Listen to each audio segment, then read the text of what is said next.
আসসালামু আলাইকুম ওরহমতুল্লাহি ওবারাকাতু। বিসমিল্লাহির রহমানির রহিম। প্রিয় বন্ধুগণ, আজকের ভিডিওতে আমি আলোচনা করব এমনই একটি আজীব ও গারিব জানাজা সম্পর্কে, এমন একজন ধনী ব্যক্তির জানাজা সম্পর্কে যার জানাজা পড়ার জন্য সকল মৌলভী সাহেব অস্বীকার করেছিল যে আমরা এর কেউ জানাজা নামাজ পড়াতে পারবো না। কিন্তু প্রিয় বন্ধুগণ, সমস্ত মৌলভী সাহেব তার জানাজার নামাজ কেন পড়াতে চাইছিলেন না, আজকের এই ভিডিওতে আপনি জানতে পারবেন। তাই অবশ্যই ভিডিওটি একটু স্কিপ না করে শেষ পর্যন্ত দেখতে থাকুন। প্রিয় বন্ধুগণ, ভিডিও শুরু করার পূর্বে আপনাদের কাছে একটি ছোট্ট রিকোয়েস্ট, আপনি যদি এই ভিডিওটিতে এখনো একটি লাইক না করে থাকেন তাহলে অবশ্যই একটি লাইক করে দিন আর চ্যানেলটিকে অবশ্যই সাবস্ক্রাইব করে রাখুন পরবর্তী ভিডিও সবার আগে দেখার জন্য। প্রিয় বন্ধুগণ, কোনো এক শহরে এমনই একজন ধনী ব্যক্তি ছিলেন যার কাছে আল্লাহ তাআলার দেওয়া সকল রকম নেয়ামত প্রস্তুত ছিল।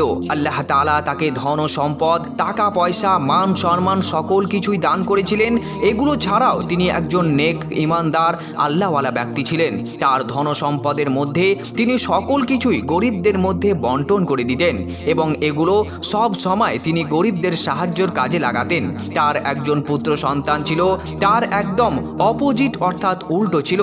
সেই লোকটি তার পুত্র সন্তানকে এটা বোঝানোর চেষ্টা করত যে তুমি দুনিয়াবি জিনিসের ওপরে কোনো মহাব্বত রাখিও না এবং তুমি এটা ভুলে যেও না যে এগুলো আল্লাহ তাআলার একটি পরীক্ষা মাত্র, আর এই সব মালের উপরে তুমি গরিব মিসকিন এবং ফকিরদেরকে একটি অংশ রেখে দিবে এবং সেগুলোকে দান করবে।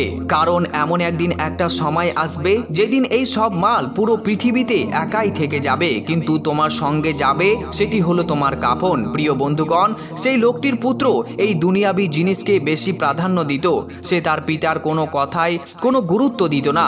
এভাবে সময় অতিবাহিত হতে থাকলো এবং এক সময় এমন পর্যায়ে এসে পৌঁছালো যে সেই ব্যক্তিটি অসুস্থ হয়ে পড়ল এবং হাজারো চিকিৎসা করার পরেও কোনো কাজ হলো না। এরপর প্রিয় বন্ধুগণ, সেই ব্যক্তিটি একটি চিঠি লিখে একজন মুন্সির হাতে ধরিয়ে দিলেন এবং তাকে বললেন যে যখন আমি মারা যাব এবং আমার জানাজার নামাজ পড়ানো হবে তখন আমার ছেলের হাতে তুমি সে সময় এই চিঠিটি ধরিয়ে দেবে। প্রিয় বন্ধুগণ, ইন্তেকালের কিছুদিন পূর্বে সেই ব্যক্তি তার ছেলেকে নিজের কাছে ডাকলো এবং তার ছেলেকে বলল যে একটি শেষ ইচ্ছা তুমি পরিপূর্ণ করিও। যখন আমি মারা যাব ঠিক সে সময় তুমি আমার এই মোজাটিকে আমাকে পরিয়ে দিও। আমার এই পুরনো মোজা পরার ইচ্ছাই আমার শেষ ইচ্ছা। আমার এই ইচ্ছাকে তুমি অবশ্যই পরিপূর্ণ করিও। ছেলে তার বাবার সাথে ওয়াদা করলো এবং এটা অঙ্গীকার করলো যে সে তার এই শেষ ইচ্ছাকে অবশ্যই পরিপূর্ণ করবে। এরপর প্রিয় বন্ধুগণ, সময় অতিবাহিত হতে থাকলো এবং হঠাৎই একদিন সেই ব্যক্তি ইন্তেকাল করে বসেন। এরপর সেই ব্যক্তিকে গোসল দেওয়া হলো, কাফন পরিধান করা হলো এবং সেই ছেলে তার বাপের শেষ ইচ্ছা মতো সেই পুরনো মোজাটিকে পরিধান করালো। এরপর জানাজাটিকে কবর স্থানে নিয়ে আসা হলো। এরপর সেখানে কবর স্থানে জানাজার নামাজ পড়ার জন্য অনেক লোক সেখানে উপস্থিত হয়েছিল।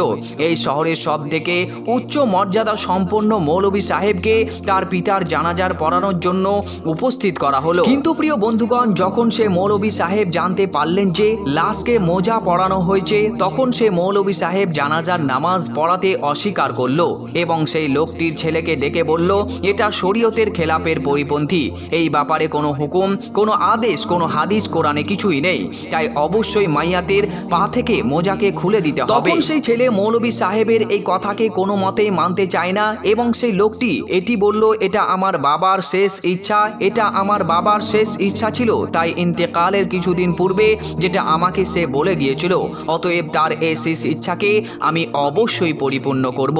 প্রিয় বন্ধুগণ, এরপর সেখানে হই হট্টগোল শুরু হয়ে গেল এবং সকলেই ছেলেটিকে এটা বোঝানোর চেষ্টা করলো যে এটা শরীয়তের খেলাফের পরিপন্থী, এর ব্যাপারে কোনো আদেশ দেওয়া হয়নি। কিন্তু সেই ছেলেটি কোনো মতেই কারো কথা শুনতে চায় না। তিনি সেখান থেকে শহরের বড় বড় আলেমদেরকে ফোন লাগালেন, এরপর তার সম্পর্কে জানতে চাইলেন এবং তাদেরকে টাকা পয়সার লালচ দিলেন যাতে করে তারা এখানে এসে তার বাবার জানাজার নামাজটি পড়িয়ে দেন। কিন্তু প্রিয় বন্ধুগণ, শহরের কোনো আলেমই তার এ কথা কোনো মতেই শুনলেন না। তিনি একটি কথাই বললেন যে এটা শরীয়তের খেলাফের পরিপন্থী। মুর্দাকে কাফন ছাড়া আর কোনো জিনিসই তার সঙ্গে দেওয়া যাবে না। কবর স্থানে অনেক বড় বড় আলেম এবং বিজ্ঞ ব্যক্তি ব্যক্তিরা এসে উপস্থিত হয়ে গেলেন।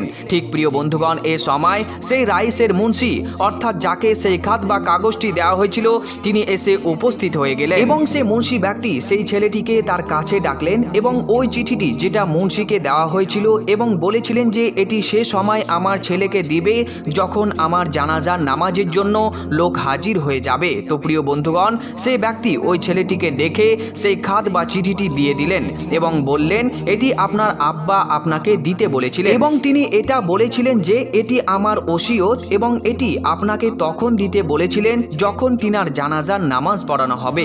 প্রিয় বন্ধুগণ, এবার সেই ছেলেটি সেই খাত বা চিঠিটি হাতে নিলেন এবং সেটিকে খুললেন এবং তাতে এটা লেখা ছিল যে হে আমার প্রিয় পুত্র, আমি এই শহরের সবথেকে বড় এবং ধনী ব্যক্তি ছিলাম, কিন্তু আজকে আমি আমার সাথে এই পুরনো মোজাটিকেও নিয়ে যেতে পারছি না।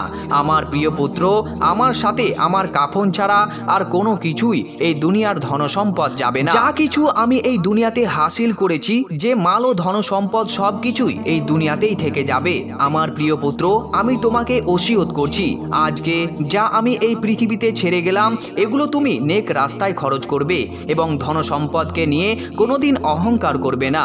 প্রিয় বন্ধুগণ, যখন সেই ছেলেটি এই খাত বা চিঠিটি পড়ছিল তখন সে জোরে জোরে চিৎকার করে কাঁদতে শুরু করেছিল। সে তার বাবার পা থেকে সেই পুরনো মোজোগুলোকে খুলে নিলেন। এরপর জানাজার নামাজ পড়ানো হলো এবং তার বাবাকে দাফন করে দেওয়া হলো। এরপর প্রিয় বন্ধুগণ, সেই ছেলেটি তার বাবার কথা অনুসারে সেই মতোই কাজ করতে শুরু করলো এবং তার বাবার বেশিরভাগই মালগুলোকে গরিব ও মিসকিন এবং ফকিরদের মধ্যে বন্টন করতে শুরু করেছিল এবং এরপর সে সৎভাবে জীবন যাপন করতে আরম্ভ করলো। প্রিয় বন্ধুগণ, কিছু ঘটনা কিস্সা কাহিনী অতিবাহিত হয়ে যায় কিন্তু মানুষের জন্য অনেক কিছু শিক্ষা রেখে যায়। সত্য হলো প্রিয় বন্ধুগণ, যখন মানুষ মরে যায় তখন সে মরে যায় এবং তার সাথে কাফন ছাড়া আর কিছুই যায় না এবং যে জিনিসগুলো আমাদের সাথে কবরে যায় সেগুলো হলো আমাদের নেক আমল এবং আমাদের দুনিয়াতে করে যাওয়া ভালো কাজ। প্রিয় বন্ধুগণ, এবার আমি আপনাদেরকে বলতে চাচ্ছি আমাদের প্রিয় নবী হযরতে মুহাম্মদ মুস্তাফা সাল্লাল্লাহু আলাইহি ওয়াসাল্লাম যেটি বলে গিয়েছেন, এক মুসলমানের উপর অপর মুসলিমের 6টি হুকুক রয়েছে, হক রয়েছে।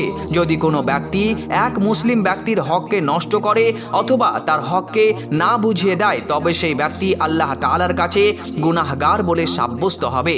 এই জন্য নিজের মুসলমান ভাইয়ের হককে কখনোই নষ্ট করবেন না এবং তার হককে অবশ্যই আপ্রাণভাবে প্রচেষ্টা করবেন বুঝিয়ে দেওয়ার, যাতে করে সেই ব্যক্তি গুনাহগার বলে সাব্যস্ত না হয়। আসুন প্রিয় বন্ধুগণ, জেনে নেই সেই 6টি হুকুক কি কি। প্রথম নাম্বার হলো, যখনই কোনো ব্যক্তি কোনো অপর মুসলিম ব্যক্তিকে দেখে তখন সে যেন তাকে সালাম দেয়, কেননা আল্লাহর রাসূল সাল্লাল্লাহু আলাইহি ওয়াসাল্লামের এটি আমল ছিল। সে যখনই কোনো অপর ব্যক্তির সাথে মিলিত হতো প্রথমে তাকে সালাম দিত এবং তারপরে তার সাথে কথাবার্তা বলতো, কিন্তু আজকালকার মুসলিমরা এমনটা করে না। কোনো অপর ব্যক্তির সাথে সাক্ষাৎ হওয়ার সময় সরাসরি কথা বলতে আরম্ভ করে এবং সালামের কোনো গুরুত্বই রাখে না। এটা হলো ইসলামের খেলাফের পরিপন্থী। এজন্য যখনই আপনি কোনো অপর ব্যক্তির সাথে মিলিত হবেন অবশ্যই তাকে সালাম দেওয়ার চেষ্টা করবেন। দ্বিতীয় নম্বর, দাওয়াত কবুল করা। প্রিয় বন্ধুগণ, যখন কোনো মুসলিম ব্যক্তি দাওয়াত দিবে তখন সেটাকে অবশ্যই আপনাকে কবুল করতে হবে। অর্থাৎ কোনো ব্যক্তির বাড়িতে ইফতারের দাওয়াত অথবা কোনো খুশির সময়ে আপনাকে দাওয়াত দিলে আপনাকে তা অবশ্যই কবুল করতে হবে। এটি আমাদের প্রিয় নবী হযরতে মুহাম্মদ সাল্লাল্লাহু আলাইহি ওয়াসাল্লামের তরিকার মধ্যে একটি তরিকা। এর জন্য অবশ্যই দাওয়াতকে কবুল করবেন। তৃতীয় নম্বর, নসিহাত। যারা চায় তাদেরকে আপনি অবশ্যই নসিহত করুন। যদি কোনো ব্যক্তি আপনার কাছে কোনো উপদেশ চায় তাহলে অবশ্যই তাকে ভালো উপদেশ প্রদান করবেন, ভালো কাজের উপদেশ দিবেন এবং অসৎ কাজ থেকে তাকে বাধা প্রদান করবেন। কারণ প্রিয় বন্ধু, যে যত ভালো কাজ করবে তার সকল কিছুর সব আপনার খাতাতেও লেখা হবে। চতুর্থ নম্বর, হাঁচির জবাব দেওয়া। যদি কোনো মুসলিম ব্যক্তি হাঁচি ফেলে এবং সে হাঁচি ফেলার পর আলহামদুলিল্লাহ বলে তাহলে আপনি তার জবাবে ইয়ারহামুকুমুল্লাহ পড়বেন। এটা করার জন্য আপনি আল্লাহ তাআলার নিকটে নেকির হকদার হয়ে যাবেন। যদি হাঁচি ফেলার সময় সে ব্যক্তি আলহামদুলিল্লাহ না বলে তাহলে আপনার জন্য জবাব দেওয়াটা কোনো জরুরি নয়। পঞ্চম নম্বর, অসুস্থ ব্যক্তিকে দেখতে যাওয়া।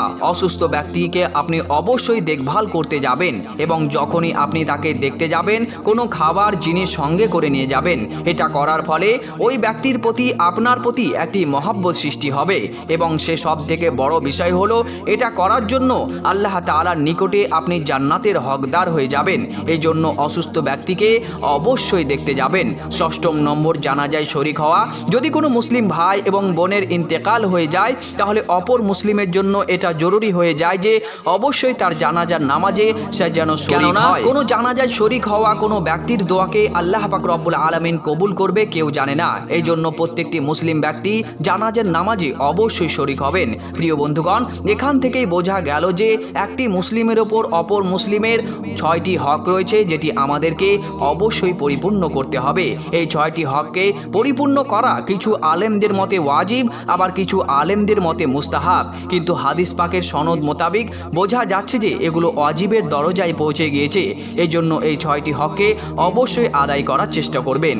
প্রিয় বন্ধুগণ, যদি আপনার এই ভিডিওটি একটুও পছন্দ হয়ে থাকে তাহলে অবশ্যই একটি লাইক করুন আর চ্যানেলটিকে অবশ্যই সাবস্ক্রাইব করে নেবেন পরবর্তী এরকম ভিডিও সবার আগে দেখার জন্য। আর ভিডিওটি আপনি ইসলাম প্রচারের সাথে অবশ্যই বেশি বেশি শেয়ার করুন।